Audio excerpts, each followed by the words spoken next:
अगर मैं आपसे कहूं कि आज का भारत असली भारत नहीं है। एक समय था जब अफ़गानिस्तान, पाकिस्तान, नेपाल, बांग्लादेश, तिब्बत, श्रीलंका और बर्मा तक सब एक ही राष्ट्र थे। तो क्या आप इस बात को मानेंगे? ये सिर्फ सपना नहीं, इतिहास की हकीकत है जिसे शायद आपने अभी तक नहीं सुना होगा। अगर आप इस बात को जानना चाहते हैं उसे छोटे छोटे टुकड़ों में कैसे बांटा गया, तो इस वीडियो में अंत तक जरूर बने रहना। एक एक करके मैं सारी चीज़ें आपसे विशेष शेयर करूंगा। सबसे पहले मैं बात करूंगा अखंड भारत का मतलब क्या है। अखंड भारत का मतलब सिर्फ एक भौगोलिक सीमा नहीं, बल्कि एक साझा संस्कृति, एक विचारधारा, एक सनातन की पहचान है। वेदों में बताया गया है, जिसे भारतवर्ष कहा गया है, जिसकी सीमाएं क्या थी उसके बारे में विधिवत रूप से उसका उल्लेख किया गया है। सबसे पहले बात करें, उत्तर में हिंदू कुश अफगानिस्तान तक फैला हुआ, दक्षिण में श्रीलंका तक फैला हुआ, पूर्व में म्यांमार जिसे वर्मा कहते हैं वहाँ तक फैला हुआ, पश्चिम में बलूचिस्तान तक फैला हुआ। भारत कोई देश नहीं, एक विचार है जो सीमाओं से नहीं संस्कारों से बना हुआ है। इसके लिए कुछ ऐतिहासिक प्रमाण भी दिए गए हैं, जिसमें चंद्रगुप्त मौर्य और मौर्य समाज के बारे में भी उल्लेख किया गया है। चंद्रगुप्त मौर्य का समाज अफगानिस्तान से लेकर बांग्लादेश तक फैला हुआ था।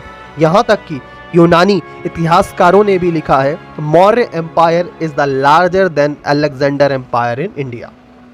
जी हाँ, यूनानी इतिहासकारों ने मौर्य एम्पायर को बहुत बड़ा बताया है। किसकी तुलना करते हुए? अलेक्जेंडर की तुलना करते हुए। उसके साथ साथ बात करें सम्राट अशोक का साम्राज्य की बात करें, गांधार जहां आज का अफगानिस्तान, तक्षशिला जहां आज का पाकिस्तान, मगध से लेकर दक्षिण भारत तक पूर्ण रूप से फैला हुआ था, जिसके अंदर इतिहास के अंदर उल्लेख आता है गुप्त वंश, भारत का स्वर्णकाल, जिसमें विज्ञान, खगोल और साहित्य के बारे में इतना विस्तृत पूर्वक वर्णन हुआ है, जहां से इन सभी का विकास भी हुआ है। अब हम भाग 3 के अंदर जानेंगे, वो समय जब लाहौर, काबुल, ढाका, कोलंबो सब एक ही भाषा गूंजती थी, एक ही भाषा में बात करते थे, जिसका नाम था संस्कृत। मुझे बताते हुए काफ़ी गर्व महसूस होता है, बौद्ध धर्म अफगानिस्तान तक फैला हुआ था। यहाँ तक कि उनकी मूर्तियों को, उनकी प्रतिमा का प्रमाण अभी भी मिला हुआ है। और उसके साथ साथ रामायण और महाभारत की कहानियाँ थाईलैंड, कंबोडिया, बर्मा जैसे प्रसिद्ध जगहों पर आज भी विद्यमान हैं। क्यों? क्योंकि वो भी इस संस्कृति भारत का हिस्सा थे।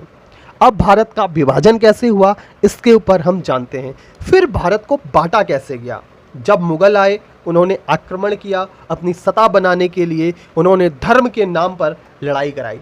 देन उसके बाद ब्रिटिश शासन आया, उसने क्या किया? डिवाइड एंड रूल, फूट डालो और राज करो। भारत को टुकड़ों में बांटना इतना आसान नहीं था, लेकिन मुगल ने जब आक्रमण किया, ब्रिटिश शासन जब आया, तो इन दोनों ने पूरी तरीके से भारत के टुकड़े टुकड़े कर दिए।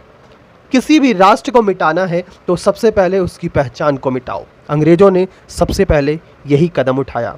हम जानते हैं कि भारत 2 हिस्सों में बांटा गया, लेकिन भारत 2 हिस्सों में नहीं, उससे कई अधिक हिस्सों में बांटा गया। आपको ये पता है, भारत और पाकिस्तान 2 हिस्सों में बटा, लेकिन नहीं, भारत, पाकिस्तान, फिर बांग्लादेश, नेपाल, भूटान, श्रीलंका ब्रिटिश राजनीति का हिस्सा बनकर अलग अलग हो गया। और लास्ट में म्यांमार पहले भारत का अंग था, फिर वो अलग राष्ट्र बना। ये सवाल हर एक देशवासी के मन में उठना चाहिए, या उठता है। क्या हम फिर से एक हो सकते हैं? जवाब आप सभी कमेंट करके ज़रूर बताइएगा कि क्या हम दोबारा से अखंड भारत बना सकते हैं। मेरा मानना यही है, राजनीति जब तक रहेगी तब तक ये मुमकिन नहीं है। सांस्कृतिक एकता अखंड भारत की शुरुआत है।